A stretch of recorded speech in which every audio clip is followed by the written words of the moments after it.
നമസ്കാരം എല്ലാ പ്രിയ സുഹൃത്തുക്കൾക്കും. ഒരു മനുഷ്യൻ്റെ ഏറ്റവും വലിയ ശക്തി എന്താണെന്ന് അറിയോ? എന്താണ്? അവൻ്റെ ആത്മാഭിമാനം, അല്ലേ?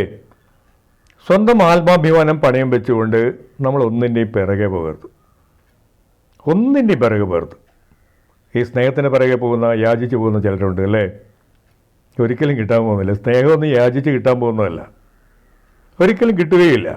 അതിങ്ങനെ പിന്നാലെ നടക്ക് നമ്മുടെ വില കളയാമെന്നല്ലാതെ ഈ സ്നേഹത്തിൻ്റെ പിന്നാലെ യാചിച്ച് നടന്നിട്ട് ഒരു കാര്യമില്ല.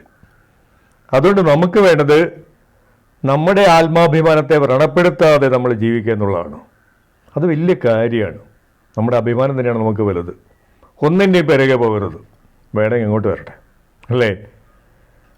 അതുകൊണ്ട് സ്നേഹമായാലും നമ്മൾ യാചിച്ച് ഒന്നും നേടരുത്. നമ്മളിപ്പോൾ എന്തെങ്കിലും സ്നേഹത്തിന് വേണ്ടി ഒരുപാട് ചിലർക്ക് കൊടുത്തുകൊണ്ടിരിക്കും, അല്ലേ? തുരുതുരെ നൽകിയിട്ടും ചിലപ്പോൾ അവഗണനയായിരിക്കും അതിന് തിരിച്ചടി.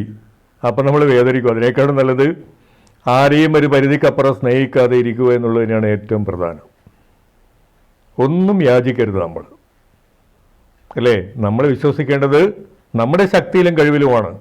നമ്മുടെ കഴിവുകൾ വർദ്ധിപ്പിക്കുക, അതിന് ശക്തിപ്പെടുത്തുക. നമ്മുടെ ലക്ഷ്യം അതായിരിക്കണം, നമ്മുടെ കരുത്ത് വർദ്ധിപ്പിക്കുക, അല്ലേ? അങ്ങനെ ആവട്ടെ നമ്മുടെ ജീവിതം. നമ്മുടെ ജീവിത ലക്ഷ്യം നമ്മളെ ഉയർത്തുക എന്നുള്ളതാണ്. നമ്മുടെ കഴിവുകൾ വർദ്ധിപ്പിക്കുക, നമ്മൾ കരുത്തരാവുക എന്നുള്ളതാണ്. അല്ലാതെ ഒന്നിൻ്റെയും പിറകെ പോയിട്ട് യാചിച്ച് നടക്കേണ്ട ഒരു കാര്യമില്ല. നമ്മുടെ അഭിമാനത്തെ വ്രണപ്പെടുത്തിക്കൊണ്ട് നമുക്കൊന്നും വേണ്ട, അല്ലേ?